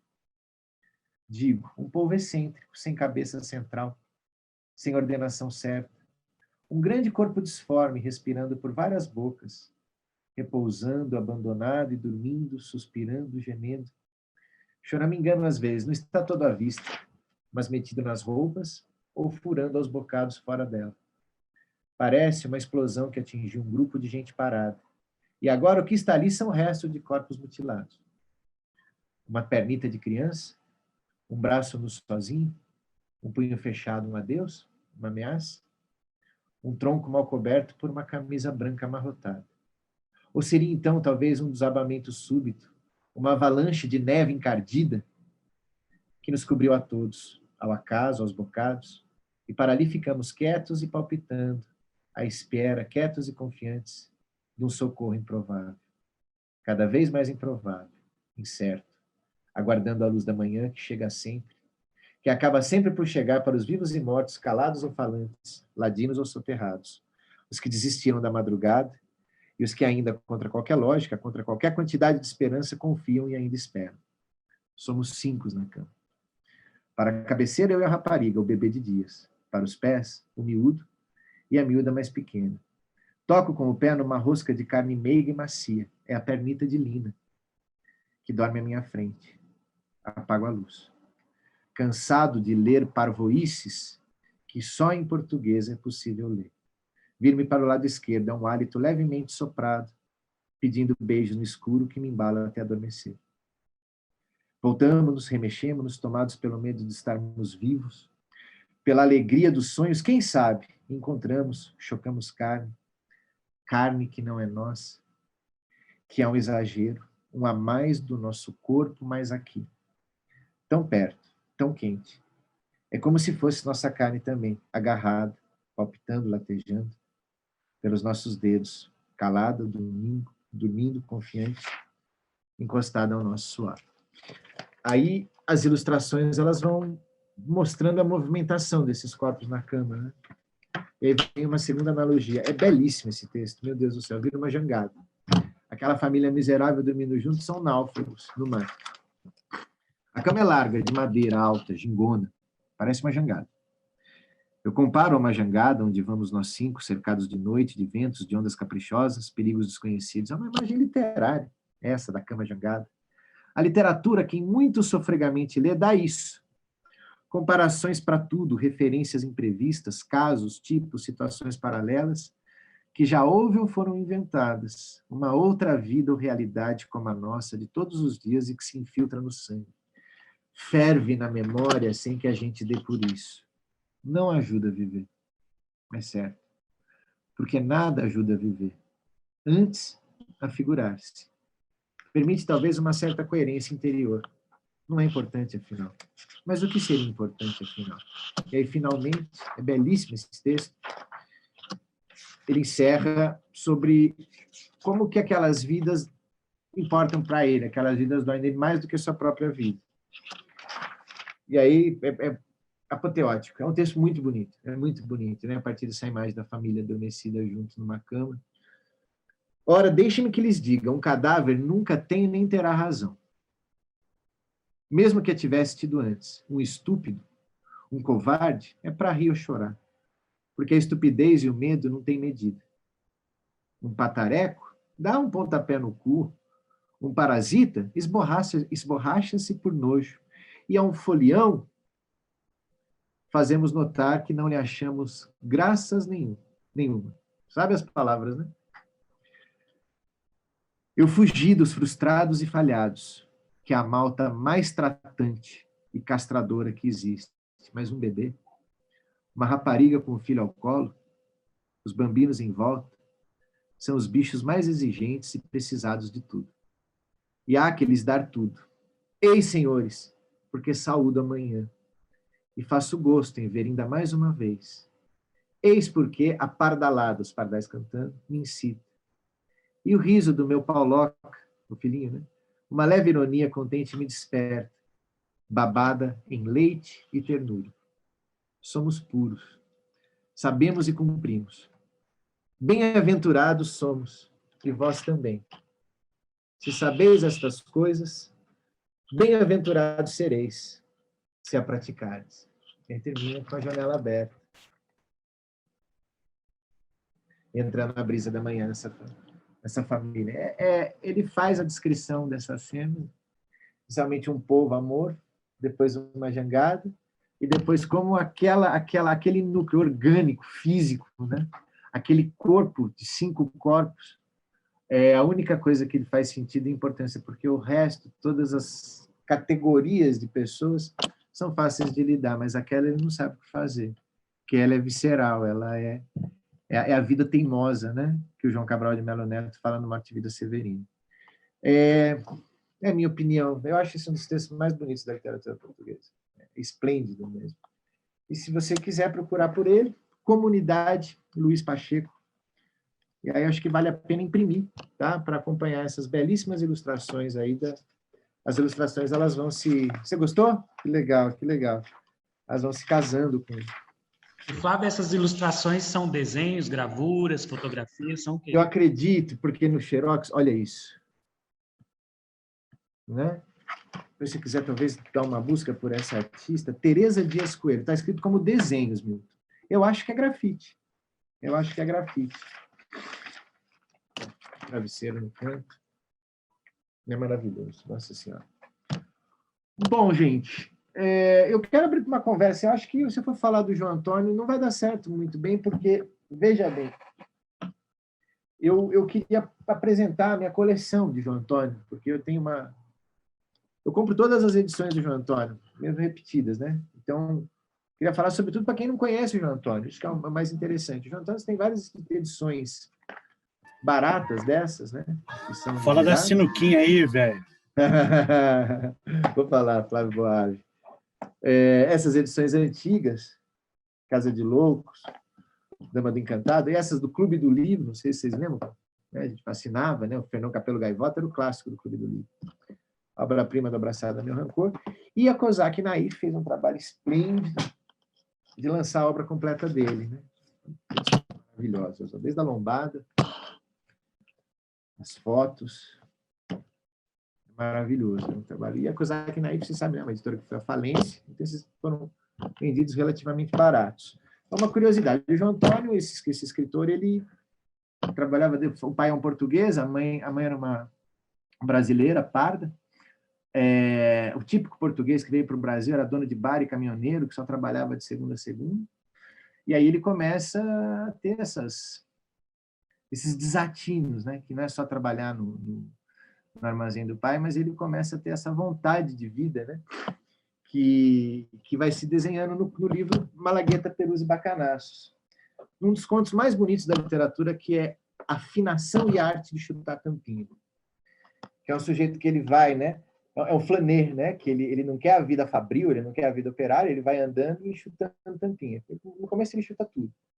Mas aí ele vai pegando gosto por chutar determinadas tampinhas. Isso aqui, para quem é mais novo, é difícil entender, porque antigamente você tinha as diversas tampinhas, você tinha a tampinha com cortiça dentro, né? E essa tampinha, ela tinha uma aerodinâmica melhor, para bater de 3 dedos, para bater de chapa. Então aqui fica uma própria metáfora do exercício literário, da técnica literária, que é aprender a chutar tampinha, né? É o que o Leminski fala da inutilidade, do inutensílio, né? Aprender a chutar tampinha é aprender a escrever, aprender a fazer poema. E aí ele começa a ouvir a música Feitio de Oração, do Noel Rosa, que diz que o samba nasce do coração, e ele não consegue entender por que aquela coisa é tão bonita, por que aquilo não deixa ele dormir, né? É o que o Antero de Quental fala, né? Recebi o batismo de poeta, né? Que é quando a poesia se revela para a gente, quando a literatura se revela, né? Quando a gente descobre esse lado de lá da literatura, da palavra, e não tem volta mais, né? Quando o sujeito é pego por isso, só resta afinar e aprimorar a arte de chutar tampinha, que é essa arte de viver junto da literatura. E aí o João Antônio, ele descobre o joguinho, né? Como é chamado, o bilhar. E aí ele vê no bilhar a metáfora da vida. E o bilhar, que são as pessoas que jogam bilhar a dinheiro. Porque jogar bilhar sem valer dinheiro é jogo de estudante, é leite de pato, como ele diz. E aí ele jogava muito bem, mas ele viveu com os grandes tacos, né? Taco é o sentido do cara que realmente joga. Ano passado a gente perdeu o Rui Chapéu, o último grande taco da velha guarda. E aí eu tive a honra e a tristeza de escrever o obituário dele para a revista Fórum. Citei bastante o João Antônio. Esse texto chama Última Tacada. E aí acabei descobrindo o Baianinho de Mauá, né? Que é o novo bárbaro da sinuca aí, que a vida vive, né? A vida continua, não tem jeito. Então, sem esse baixo astral, né? Eu acho que fica aí a questão do Landino Ferreira, né? Terminar com essa esperança. Mas, ao contrário do Landino, Malagueta, Perus e Bacanaços é um velho, um malandro, rufião, no auge da idade, e um novo, um menino, o Perus. Eles vivem uma vida inteira na noite de São Paulo. Eles vão percorrendo todos os salões, né?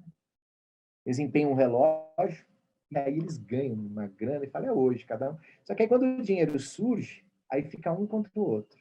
Os 3 estavam conluiados até então, mas diante do dinheiro um vira rival potencial do outro. Então, eu vou ter que fazer uma escolha aqui. Eu pensei em 3 textos, mas eu vou ler um texto que meu Deus do céu. Quando a hipótese do dinheiro surge, não o dinheiro em si, assim como o Zeca Santos, no conto do Landino Ferreira, ele pensa como vai gastar o salário do emprego que ele não tem, o Malagueta, pela primeira vez, ele se lembra da Preta, que é a sua mulher, que ele já não vê há vários dias. E aí ele cria esse castelo de areia, né? Ele cria esse futuro miserável, né? O futuro miserável, o futuro glorioso do miserável. Ou, como diz o João Antônio, as grandes histórias das gentes miúdas. Ele vai dizer assim: o cachorro sumia na ponta da rua. E a Preta? A Preta se chamava Maria. E esse pensamento bateu-lhe com ternura. 2, 3 dias sem ver a Preta, que era só preta e era negra, vendedora de pipoca, de amendoim e algodão de açúcar, nas noites à luz do cinema do Moinho Velho, com seu carrinho de coisa e seu lenço na cabeça. Que aceitava a Malagueta no barraco da favela do Piqueri. Dava-lhe boia, comida, bebiam os 2, davam-se, como crianças. Mas o velho Patife, muitas vezes lhe furtava algum. Se a negra surpreendia, estourava e brigavam. Aí a negra não tinha medo. mas voltavam-se depressinha. A negra repetia que era negra sem vergonha muito grande por ter negócio com branco e por aceitá-lo de novo. Uma curva canalhas ficava lá no canto da boca do malagueta. Bem, mas agora havia dinheiro. 2 contos. E mais algum. A noite não havia acabado e era boa a maré. Aquela grana no fogo do jogo provavelmente se multiplicaria. E Felipe era seu bom. Pois, tornando a Lapa, Malagueta iria ao mercado, iria Felipe, seu camarada que vendia secos e molhados, entraria num bom entendimento. A preta ganharia uma porção de coisas para a fartura de muitos dias. Chegaria ao barraco, já meio cambaio pela cachaça, o saco às costas, pesado, e uma alegria enorme haveria de encher o coração da preta. Nega, hoje você não se vira. O castelo que ele quer dar para ela é: hoje você não precisa se virar, né? Hoje você não precisa vender amendoim. E isso é tudo que ele tem nessa noite fria de São Paulo. Logo eles vão perder tudo. Né? Logo, é a alegria do pobre que dura muito pouco.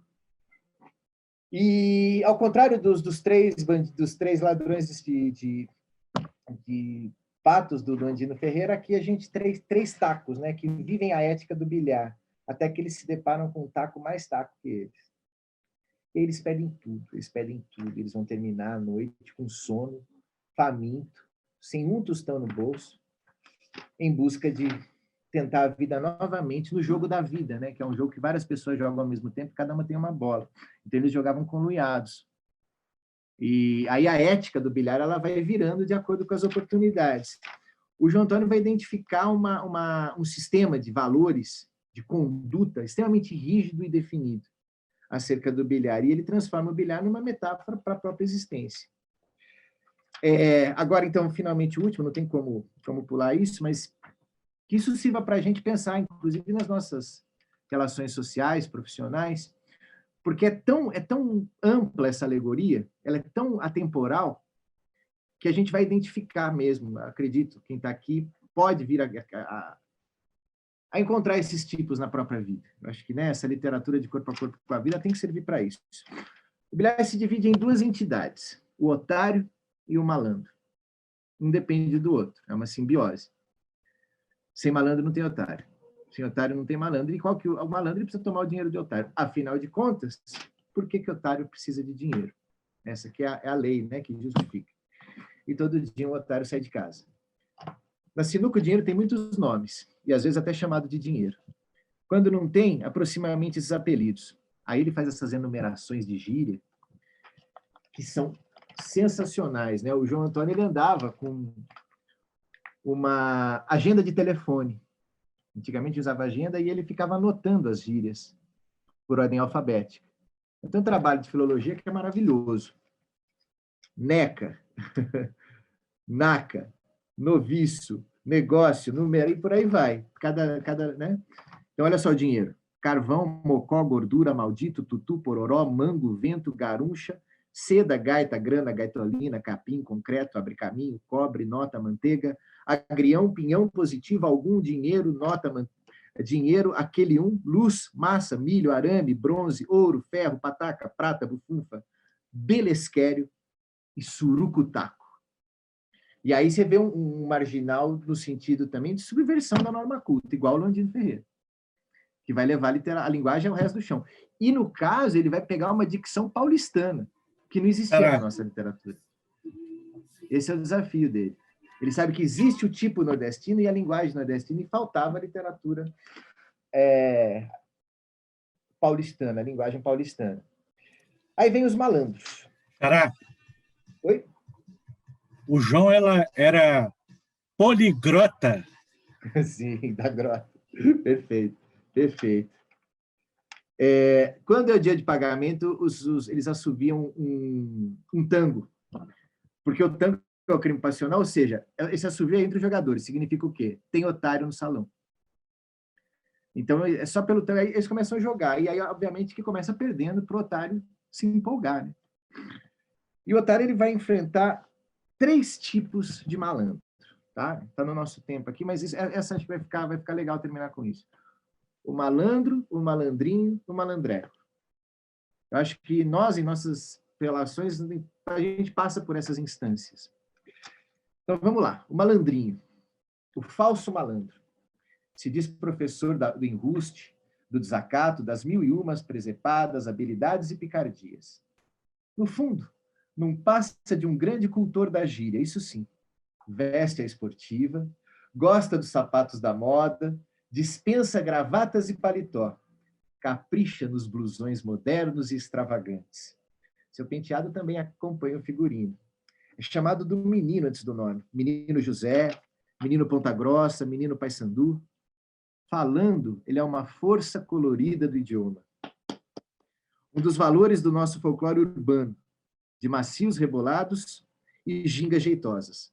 Sua fala, porém, não confere com os fatos. Pois é na mesa, com o taco na mão, uma tensão na cabeça e o dinheiro ardendo nas apostas, que se sabe até onde um jogador é bom. E aí o bichinho se encabula, tropeça. Dá-lhe uma onda de azar, fica torcendo com o corpo magro e pedindo com os olhos sombreados para as bolas caírem. É um futricado. Perde o alegre rebolado e se apresenta como é na realidade. Um trouxa enfeitado, um verboso, que faz coisas bonitas com a gíria e que seria até um excelente camelô se tivesse um objetivo na vida e desenvolvesse uma personalidade. Jamais um jogador. Sensacional. Esse tipo, eu acho que, numericamente, é o mais presente na sociedade, né, brasileira. Vamos ao próximo. O malandro. O malandro é bom, ponta firme. O cobra, que barbariza. A força, o taco, muito considerado porreta. Em geral, autônomo, joga o jogo com seu dinheiro e se bate com certa dignidade. Fala pouco. Fala muito é para doutor. Sua pisada é macia, respeita o adversário. Quando fala, sua palavra vale.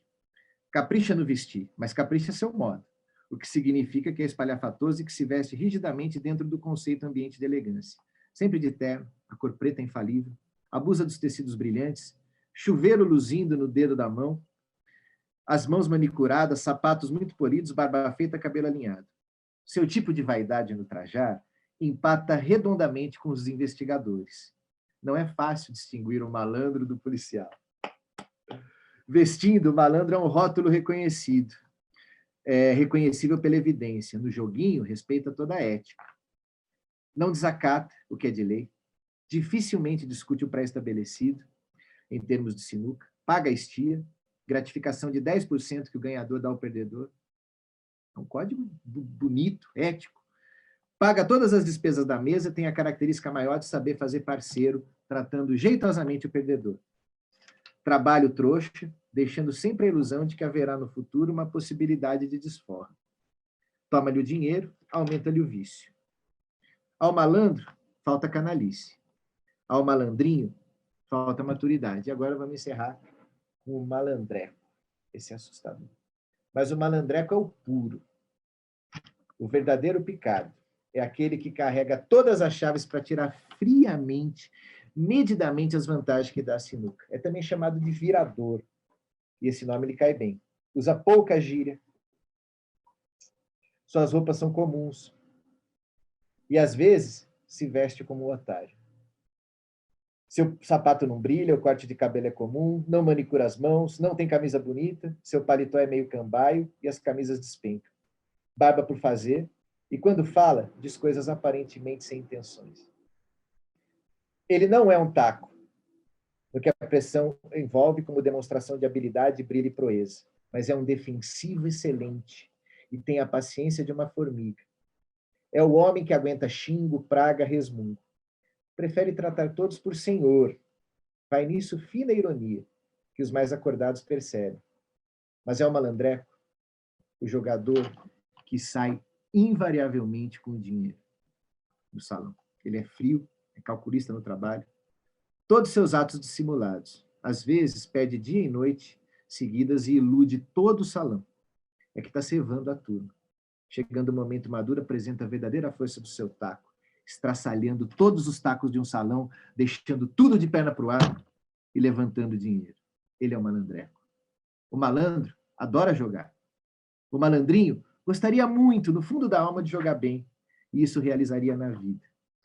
O malandreco detesta o jogo. E isso, sente nojo da mesa, do giz, do taco, da poeira, das caras, das falas. Se ele não tivesse ódio, não será malandreco. Mas se tiver, é um perigo. Nunca se verá também a falta de paixão. E não haverá ninguém, nem nada mais frio na sinuca do que ele. Malandro, malandrinho ou malandreco. Figuras incoerentes do ponto de vista do rendimento de suas malandragens, têm inteira consciência dos fundamentos do joguinho. Impressionante como ele encontra, então, nesse Brasil subterrâneo, nesse corpo a corpo com a vida, porque ele jogava. Talvez o João Antônio fosse um malandro, né? E ele encontra essa tríade, né, de arquétipos do que são as classes populares, do que é esse extrato, né, que se chama de pingentes, né? Os pingentes, como dizia o Lima Barreto, que são aqueles que eles ficam pendurados nos trens da central. Os suburbanos, os pobres, os pretos, os imigrantes, né, que compõem esse extrato do populacho. E é curiosíssimo, né? O melhor jogador é o que detesta o bilhar, é o que se veste como otário. E aí acho que dá para a gente ir embora, né, nas reflexões aí acerca da nossa própria experiência e perceber o quanto que a gente está cercado de malandros, malandrinhos e malandrecos. Bom, gente, queria apresentar esses três autores, sobretudo eu fico feliz de apresentar o Luiz Pacheco. Eu acho, inclusive, que o consulado português tinha que me dar um valor aí, porque ele é desconhecido no Brasil. O Landino Ferreira já chegou há um tempo, Vieira já está há um tempo, e o João Antônio nunca é suficiente lembrado, né? Eu acho que agora, nesse momento que a gente revive aí o Lima Barreto, com todo sentido, Lima Barreto é um autor atual nesse Brasil, nessa república militar igual a que ele descreveu, o João Antônio também faz parte aí dessa temporalidade que urge, da urgência da gente olhar para o país do corpo a corpo com a vida, né? E escrever sobre esses novos estados que a gente não escreveu ainda. Escrever sobre o evangelho, sobre o duelo de MC, escrever sobre o movimento LGBTQI, escrever sobre o movimento negro, escrever sobre, usando, inclusive, aproveitando a linguagem, a força colorida da vida, né? E olhar para esse corpo a corpo. Inclusive, hoje eu já peguei a sugestão desse livro aqui, do José Faleiro, Os Supridores, um sujeito de Porto Alegre, que ele trabalhava no mercado, como repositor, e o Bernardo Carvalho está apresentando esse livro aqui, que fala sobre supridores de um mercado em Porto Alegre, misturando norma culta com a gíria. Então, está dado o caminho aí, né, do corpo a corpo com a vida. E se não for pedir demais, eu também queria falar do meu livro Minério de Ferro, né, que é um pastiche do João Antônio declarado, né, mas é a tentativa de fazer aqui em Belo Horizonte também, e por outras andanças que eu fiz, de fazer esse corpo a corpo com a vida. Então tem aqui terreiro de Umbanda, torcida organizada, boca de fumo, as andanças que eu fiz aí, tentando pegar a questão da linguagem, né, e dessas lições que o popular, as grandes histórias das gentes pequenas. Não sei se a gente vai ter tempo aí para uma conversa. Onde o ferro vira pedra, né, Flávio? Pois é. Gente, quem quiser rapidamente, né, compartilhar alguma dúvida ou alguma observação, fica à vontade. A gente está quase encerrando, mas dá um tempinho aí para uma pergunta.